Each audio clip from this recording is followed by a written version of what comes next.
Bonjour à tous et à toutes, bienvenue dans ce nouvel épisode du Maître Psychédélique. Dans cette vidéo, une troisième d'une série de 4, je réfléchis à propos de savoir jusqu'où aller trop loin dans le domaine des psychédéliques. Donc si ça vous intéresse, demeurez à l'écoute.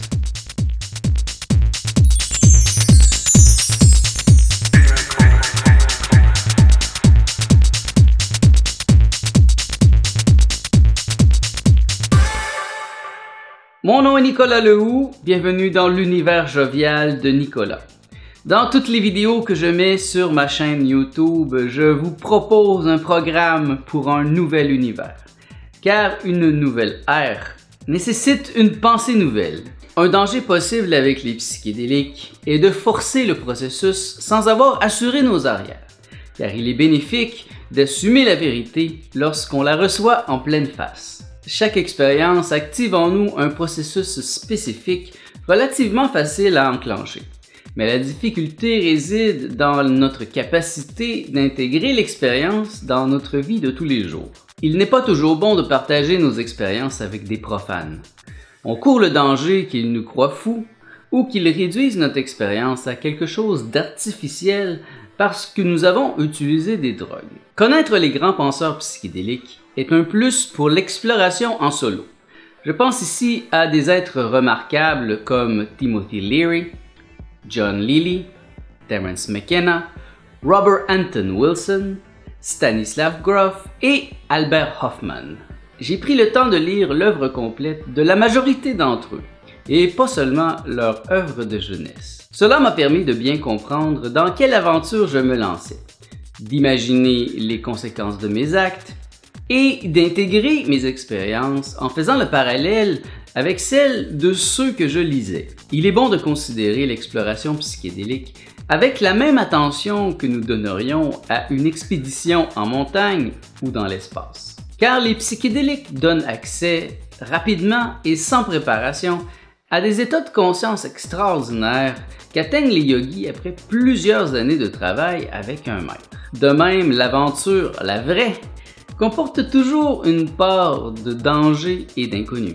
Ce type d'exploration n'est donc réservé qu'aux héros courageux et déterminés qui partent à la conquête de l'absolu pour ramener et partager avec la communauté des trésors de connaissances et d'expériences. Tout psychonaute doit être conscient de ce que la frivolité n'a pas sa place lorsque l'on aborde les voyages dans la psyché, sous peine d'y laisser notre sanité. Tout comme les rêves, l'expérience psychédélique est une communication provenant des niveaux subtils. C'est comme donner un coup de poing dans une masse de jello. Longtemps après l'expérience, la psyché se réajuste du mieux qu'elle peut. Mais si l'individu n'a pas étudié le domaine ou travaillé avec un professeur, il peut trouver la réalité bizarre pour un certain temps. Des perceptions extrasensorielles alors ne sont pas rares. On devient plus sensible à la télépathie, à l'énergie, à l'électricité. Chaque révélation vient avec une responsabilité. La sagesse réside dans notre capacité d'intégrer dans notre vie quotidienne les visions reçues lors de nos expérimentations psychédéliques. Imaginez que vous savez intuitivement qu'un de vos proches va mourir ou qu'il vous veut du mal. Ce sont là des situations qui se présentent lorsqu'on atteint un niveau élevé d'harmonie et de clarté. Dès que mes visions dépassèrent ce que monsieur et madame tout le monde comprend, je commençais à méditer, à animer des groupes de discussion et à étudier très sérieusement les psychédéliques, ainsi que tous les sujets connexes qui m'étaient alors intelligibles. Conscience, philosophie, métaphysique, religion, etc. J'ai rapidement compris qu'il me fallait rester en équilibre et m'entourer d'autres personnes qui avaient eu aussi ce type d'expérience. Ainsi, lorsque s'éveilla ma conscience, tout me devint-il intelligible, aussi fou que cela ait pu me paraître par moments. Travaillant dans l'ouverture, j'ai toujours permis aux livres, aux gens, aux situations de m'enseigner ce qui devait m'être enseigné. En favorisant les synchronicités, en y étant ouvert, je permets aux réponses de m'arriver au moment même où la question se pose.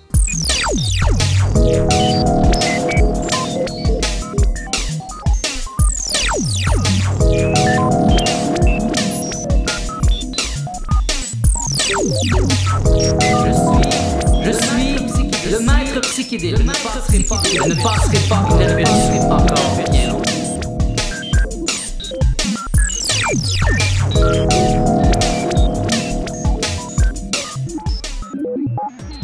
Voilà qui termine cette vidéo, une troisième d'une série de 4, où je réfléchis sur l'art de savoir jusqu'où aller trop loin. Mon nom est Nicolas Lehoux, merci d'avoir été à l'écoute de ce nouvel épisode du Maître Psychédélique. Je vous invite à me donner un pouce afin d'aider d'autres gens à trouver cette vidéo.